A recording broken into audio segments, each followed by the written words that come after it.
Tapi gue tahu ini bukan firasat gue, dan itu bukan sifat gue. Dan akhirnya gue coba kontrol sifat yang itu, gak tahu itu sifatnya siapa. Ini kayak ada yang masuk lagi, tapi kayak ada yang switch kepribadian gue sama orang lain gitu. Entah ada yang masuk, makanya kan ada yang pernah bilang, waktu itu gue pernah masuk salah satu akun-akun gosip itu ya. Jadi gue sempat ini Aliando bener, kok beda banget ya. Nah itu gue pun seharusnya ketika mereka udah bisa melihat itu, dan itu ya memang bener, itu tuh gue ngerasa kayak ada orang lain masuk, dan jiwa gue yang asli itu diambil orang. Even gue setiap kali ngaca, gue tuh selalu ngomong, gila gue Aliando. Maksudnya apa ya, gue Aliando. Jadi kayak ada orang mungkin pengen jadi gue gitu. Ada yang mau ngontrol gue, intinya pastinya. Jadi setiap kali ada beberapa sifat yang kayak dia bisa mainin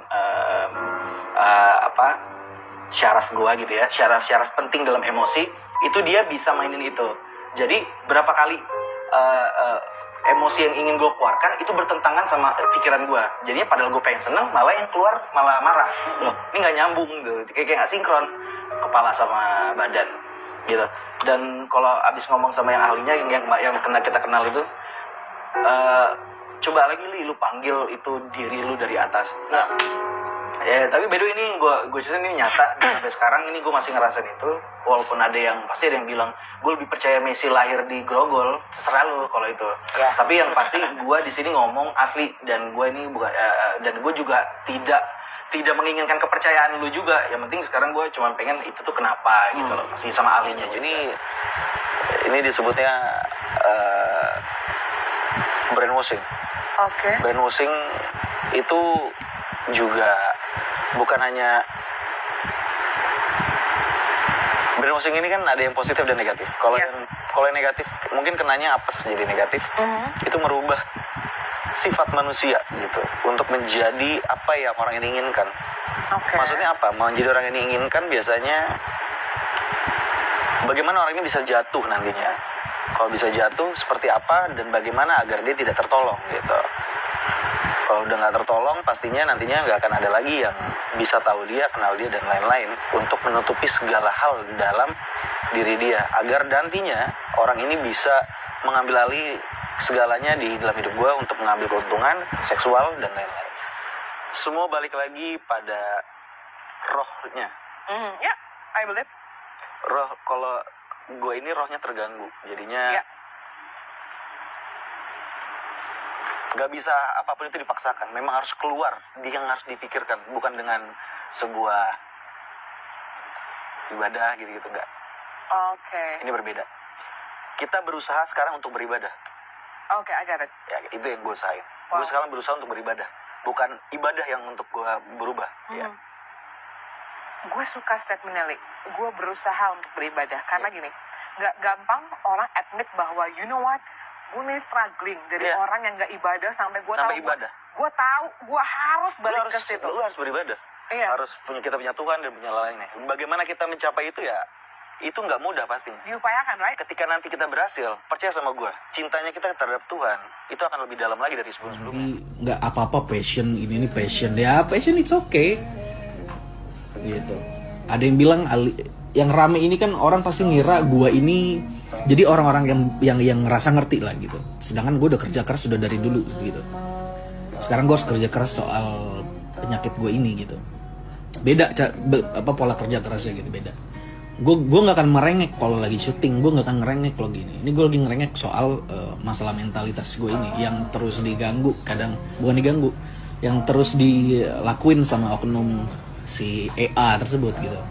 Ada orang bisa mengirimkan sesuatu ke lu ya, lu pernah bikin salah apa gitu. Oh, kalau orang nyantet itu nggak ngitung dari salah, yang penting duit. Beneran, serius. Anjir, iya ya. Orang nggak penting masalah baik atau benar. Udah pasti kalau udah masuk ke dunia kayak gini, duit. Gue dipaksa untuk bekerja, untuk menduiti mereka. Kalau enggak, gue akan disiksa. Ini orang si pelaku semacam manajemen.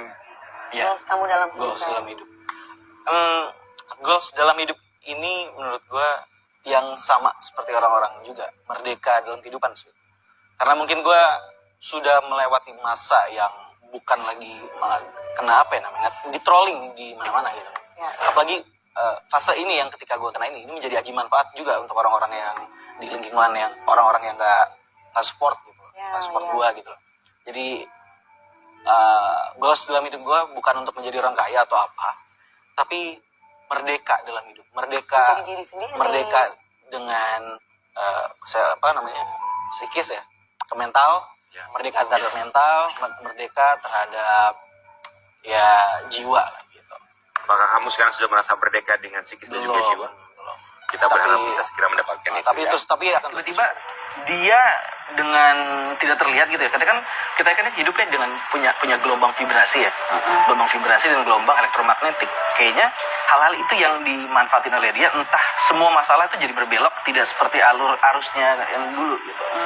Jadinya malah kemana-mana, yang tadinya nggak benci malah jadi benci. Tapi yang bikin itu bukan saya sendiri, tapi orang si brand musik ini. Dengan pandai dia memindah-mindahkan sebuah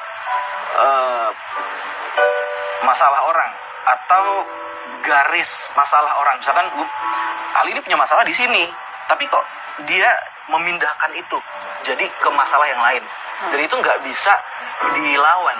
Nggak bisa dilawan. Intinya setiap kali mau berbuat baik itu akan jadi pemicunya. Berbuat baik.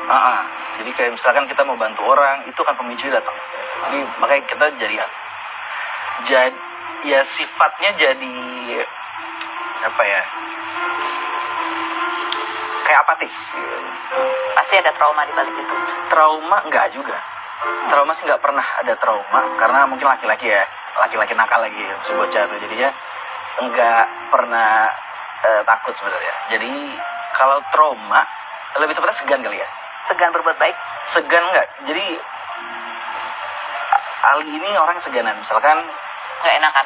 iya, jadinya ketika segan itu sudah dipres dengan rasa marah sama orang subjeknya ya, gitu, sama orangnya, itu udah pasti langsung wah makin down gitu ya. Bukannya makin berani untuk nantang, malah makin down gitu. Nah, kita mau tanya langsung gitu ya. Betulkah itu manajemen itu yang Bukan. Ini Itu ada kasihan tuh, fitnah itu jadi scapegoat loh. Ya. Bisa Resa Lambang saat pertama kali keluar langsung, aduh kacau nih Kak Resa nih. Kamu sempat komunikasi lagi nggak? Enggak. Ya. Karena kondisi juga masih belum baik, apalagi keadaan dia juga masih belum baik juga. Karena kan orang punya masalah gitu loh. Biarkan dia selesaikan masalahnya sendiri-sendiri, Baik. baru bisa kita ngobrol kayak gimana. Intinya setiap kali mau berbuat baik itu akan jadi pemicunya. Berbuat baik. Jadi kayak misalkan kita mau bantu orang, itu kan pemicunya datang. Jadi makanya kita jadi ya sifatnya jadi apa ya, kayak apatis. Namanya tuh turn point. Jadi ke titik awal lagi, balik ke turning point. Kita balik ke titik awal lagi, di mana sebenarnya siapa kita gitu. Jadi kalau udah sampai ke turning point, mungkin gue bisa melanjutkan masalah-masalah yang ada gitu loh. Ini masalahnya belum selesai, udah ada masalah di dalam batin kan, udah gimana gue mau nyelesain yang masalah ini belum, yang ini belum, muncul lagi masalah dalam diri. So jadi ya udah back turning point untuk bisa nyelesain masalah-masalah selanjutnya.